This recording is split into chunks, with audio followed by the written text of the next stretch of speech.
My grandpa looked at me and said, "A woman makes a home, a man just has a house." Welcome to Wandering the Wild Mess with Heather Morgan. I am so happy you're here. In this episode, I want to dive into that really profound perspective from an 88-year-old man and what happens when the place you've called home fractures, a marriage ends, someone passes, and the walls hold different memories. I want to unpack what makes a space feel like a haven and how we can find home within ourselves. So, a little backstory to a recent visit back home to Utah. My grandmother passed away at 96, and my grandparents were married for 48 years. So a second marriage, which again is kind of insane to get divorced. My mom's parents back then, but I realized that their divorce made my mother feel more open to hearing that I was getting divorced. So for that, I am thankful. And both my grandparents on my mom's side remarried, just amazing people and matches for them, which honestly is something that has given me hope through this divorce process that, I could be married to someone for almost another 50 plus years if I find the right person. And that's exciting. But also just understanding that in talking to my grandpa, it broke my heart to hear that thought, because I really think when you find the right partner and when you think about men and women and the dynamic in their relationship, there's just so much value that both partners bring to a relationship and a marriage that I don't think we often think about. And in talking to my grandfather about his first marriage to my grandma, who has also passed, I realized that when you're young, you just don't really know. We already don't know what we're doing. But at some point, you're like, this feels right. This is what I'm doing. You jump in, you get married, you start the family, all the things, whatever that path looks like. You're just going through the motions and you don't know what you're doing, but you're like naive enough to think that there's going to be a moment in time where you do. Suddenly, you're going to hit this age and you're going to be like, oh, wow, this marriage thing really got easier. Oh, all of these things that I wanted for my life are just falling into place because I got a little older. And then that just doesn't happen. And you're like, when is this going to happen? And you realize that you started making a lot of big decisions in your life on the basis that you would eventually have it all figured out. And one day it would snap. Here we go. Got it all together. Everything makes sense. Thank goodness. And in talking to my grandfather, I mean, obviously I'm a curious person and I had asked so many questions. He had so much love and admiration for both of his wives, to be honest. But I don't think his marriage with my grandma, his first wife, he reflected on that 20-something-year-old man that he was, knowing that he probably didn't put forth what he would have thought would be a wonderful husband, because he didn't know really how to be one yet. And there was a lot he didn't know about my grandmother and her life at the time. So it's interesting to hear how there's so much in our lives that we're kind of just learning about people as we go, and we're just kind of in it, so we just stay. And it happens so often. And I think even now, it was definitely more back then. Like he's telling me when he came over to Salt Lake when his mother, my great grandmother, became Mormon and they came to Utah from Kentucky in the 40s. And hearing those stories, I'm like, life was like completely different. It's not even like people had 20 kids. He said there was this woman with 20 kids. there was like 5 of them would every day be peeling potatoes, like outside this restaurant. Like, I don't know why I can't fathom that to be a real thing, but it feels weird. And so much of life is just when you ask questions, you're kind of like, and you actually get an honest answer from someone, you're like, phew. Like, I feel like so many times we just all, and in a lot of things in our life, have just been, we sweep so much under the rug. And then when it's like said out loud, we're like, that's weird. Like, that's what was happening. But when no one talks about it, it's just kind of like what it is. And everyone just goes through the motions. But I think when we're like truly authentic about like a situation, we can go, oh, well, that's kind of why it panned out that way. And I realized so many times in hearing my grandpa, like, it's almost as if, and I am not saying first marriages can't work. And I am not saying that you can't make, you just have to evolve with the person. But I do think there's value in what I saw in this man. Like, this man told me, my grandfather, when I was getting divorced, I don't know if I mentioned this, but he said to me, he called me on the phone. He knew we were getting separated. I didn't really tell my family much detail about anything. And he said, well, are you doing okay? And I said, yeah. And he said, well, I'd really like to call your ex-husband. Obviously, he knew him. I was like, Grandpa, I'm not having you, like, in my head, I'm like, okay, I'm not having you call him and ask him how he's doing when his grandfather is, when his when his granddaughter is divorcing him. Like, I'm not, like, plus my grandpa is kind of losing it a little. Like, he used to call my ex-husband the wrong name sometimes. And the last thing my ex-husband needed is my grandpa calling him to like ask how he was doing with the divorce from his granddaughter. That's what I felt. But I was like, Grandpa, like, you sure you want to call him? Like, I don't know if that's like the greatest idea. And my grandfather says to me, Heather, I know how hard it is to get divorced, and I would rather die than get divorced again. Die. I mean, and I think sometimes, and I hope that everyone's divorce is not that difficult, but I have yet to meet someone that's talked to me about their divorce and not had it be like something that was I don't even think you prepare for it. It's probably like the same level of like, and I can't relate to this, like having a child where your whole life just feels like, I didn't know it was going to feel like this. I didn't know it was going to be this hard. I didn't know I'd have all these emotions. I didn't know all these things. I think the difference, obviously, I don't know, but in having children is because then you're like, that's the rest of your life and there's no way around it. And then obviously you can't just cope with all these things, or you can, but that's not advised because you have this little child. Where a divorce, you're just coping and being an absolute wreck and mess and crazy person most of the time because your emotions are just like, what is happening? My whole life's turned upside down. So although that wasn't the place I was in, I could understand why my grandfather would say that because it's such an overwhelming thing.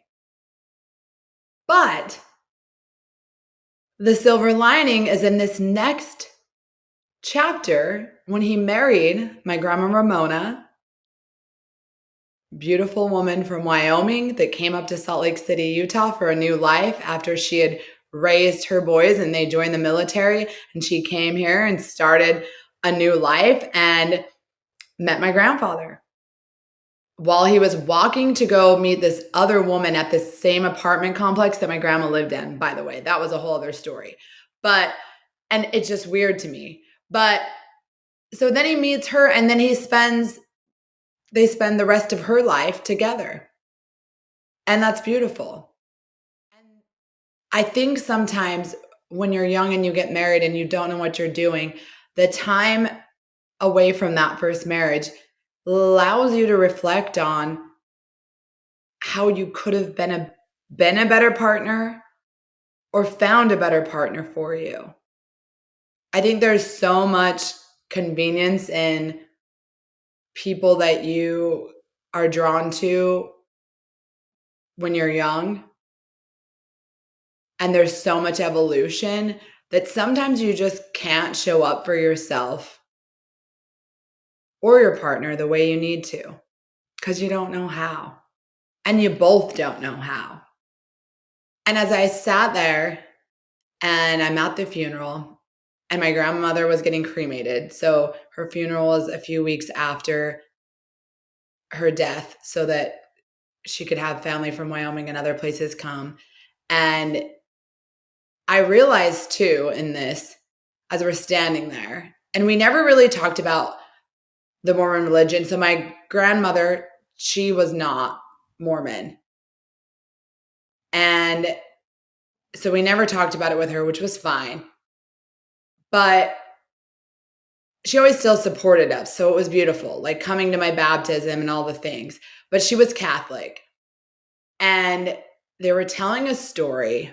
Well, not a story, but the truth. There was a Catholic priest doing the ceremony for her funeral. And he told the story of, and my grandpa obviously was raised in the church. His mom brought him out to Utah from Kentucky, a whole long story there. But my grandmother was Catholic. They made it work. They did their thing. And when the priest was speaking, he told a story of my grandfather when my grandma was at the very end of her life. Him like frantically coming into the church and saying, I need a priest. I need a priest. My wife is dying. And for some reason that choked me up so much because I think that's like the most beautiful thing about loving people in our lives is that even when we believe or think differently about certain things, or we can still find a love and respect for their wishes. And I thought that was just such a genuine act of like last act of like love to make sure that even though at this point she probably didn't really know what was happening, that she had her wishes lived through. I guess all I'm saying here is that there's so much about love and life that's so much more complicated than we were fed to believe. I think the younger me was just like fairy tale, great songs. Oh my gosh, we're so in love. Everything's just amazing all the time.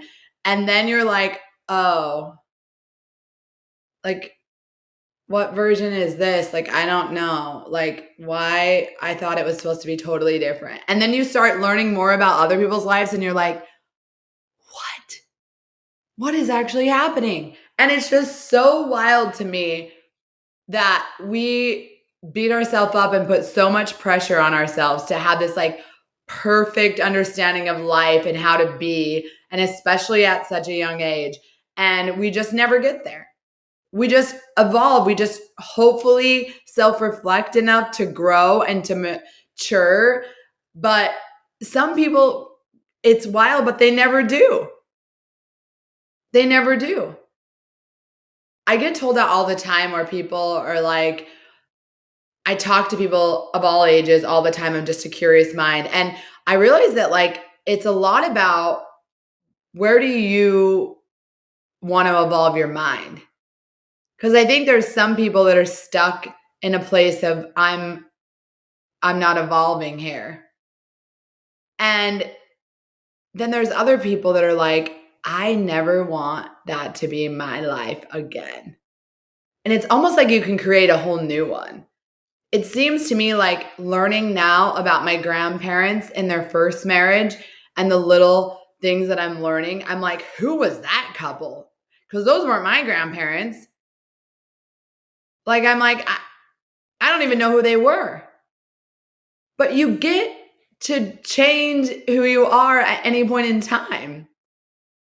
And that to me was just evident of that after learning about the life that my grandparents led before I was born.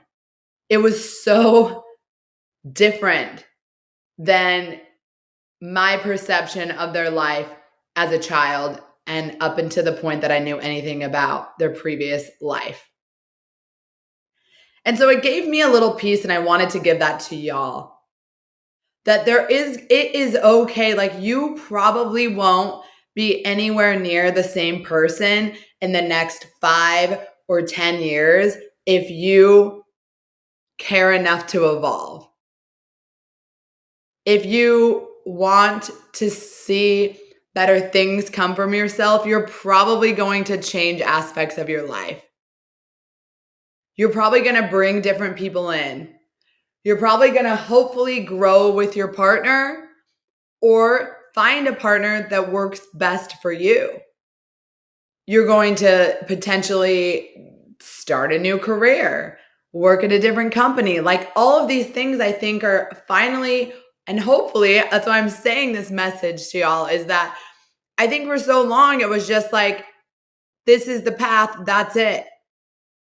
But then when I learned about people's lives, it's like, no, that wasn't just the path. They did that path. That path didn't work out. It didn't pan out. Now they went on this path and they were much happier. I feel like that people that are the happiest and most able to self-reflect in life have always evolved and changed when they realized that what they were doing, how they were acting, how they were thinking, and who they surrounded themselves just wasn't for them anymore. And it's not in a rude way. It's not in that. It's just in a way to say that just wasn't working. I think we have to find sometimes like a breaking point. And then we go, this is just not going to do it. And when I heard from my grandpa, him having to, both of their experiences. So my grandpa and then my grandma and my step grandma, I'll call her, but I never did. Like, their first marriages, it was just like, no, that wasn't it. They were just kind of waiting out to leave. And I remember, now this is before I was divorced, my grandma, so my grandpa's first wife. This is getting all kinds of confusing. Sorry. Anyways, first wife grandma, my mom's mom, told me, she looked me dead in the eye. We were driving after a day of shopping. I don't even know why this was on topic. I don't even recall if I was married at the time, but nowhere near thinking about divorce. And she says, she's talking about my grandpa, Jerry, her second husband, who had passed. And she said, I would have never divorced your grandpa, her first husband. But I am so happy that he did divorce me, because I never would have known what it felt like to really be in love. And so I say that all to remind, probably to make myself feel better in some ways, but also to remind you, if you're listening, that like, rejection is often just a beautiful redirection to something much better for us. And although painful in the moment, it becomes the best thing that ever happened to us more often than not. I know my grandpa, my mom's dad, would say something similar about how glad he was that he left his first wife and found my grandma Ramona.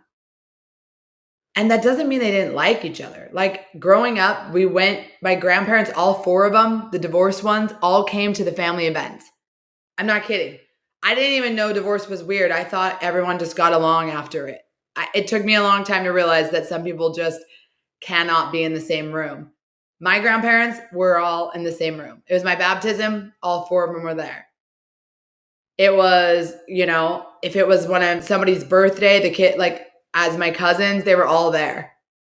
One of the last times before my mom's mom died, we went to dinner with my grandma, my grandpa, and both his first. So my grandpa's both his first and second wife, and my mom and sister.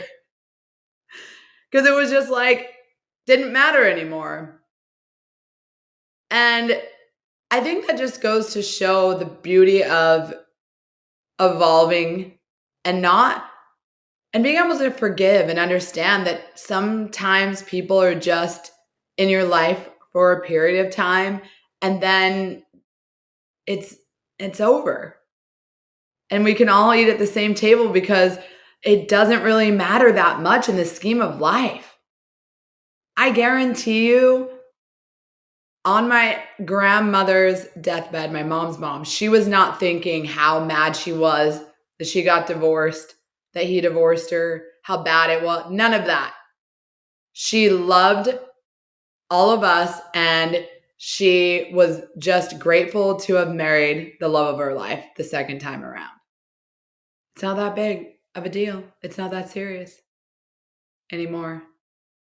And I want you to remember that when things happen in your life, when you want to hold on to things that just don't matter that much.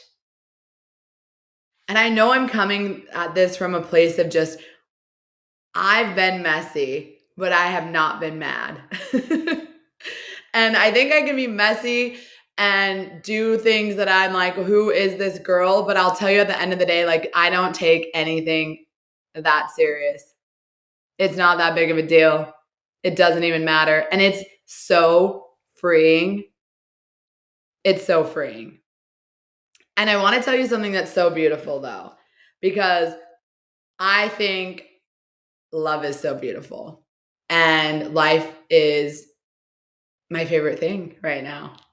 And when I was talking to my grandpa tonight, I'm kind of pivoting around because I just have a lot of gratitude and happiness in my life right now.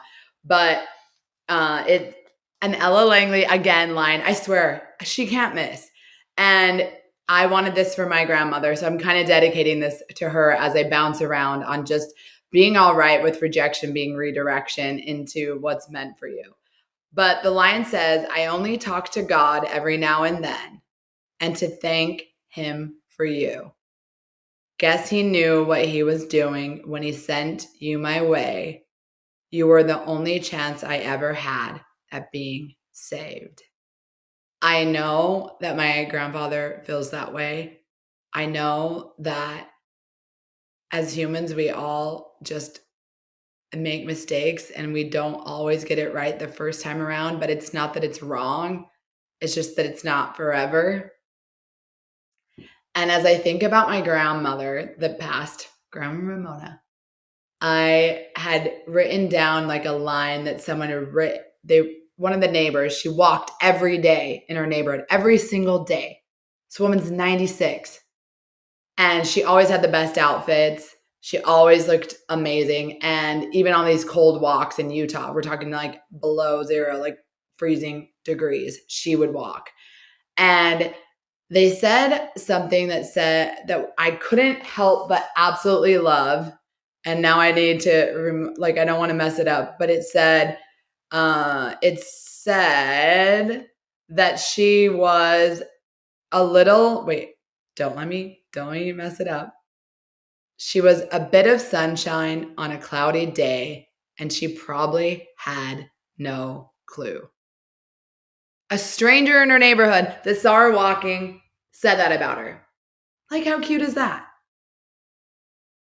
And I'm saying that because at the end of the day, we're all going to go. Nobody gets to stay. Wild, I know, but true. That at least they fed us the truth on. And so it's just like, what would I want some random stranger to say about me? And I know at the end of the day, how people perceive me is really none of my business. But it's an interesting thing to think about. So I will end this by saying what my grandpa said at the beginning. A woman makes a home. A man just has a house. And I think that it doesn't matter if what he's really just saying is love. makes a home. So maybe you're somewhere in your life and you're in a house, but it doesn't feel like a home. Whether that's your partner or the way that you just feel by yourself. All the love that we really need, as cheesy as it sounds, is within us. All the love we need. But it's so much easier to seek it from other people because loving ourselves takes a lot of work. Because everything we ever thought we did wrong, every mistake we ever made, every person that let us down, we're all thinking that that's something wrong with us. But I'm here to tell you that it's not. There's nothing wrong with you. There's not anything wrong with you. And once you can love yourself a lot, then your house, yourself, becomes a home, not just a house. And a home just feels so much better to be in. So much better. Thank you for listening to Wandering the Wild Mess with Heather Morgan. You matter.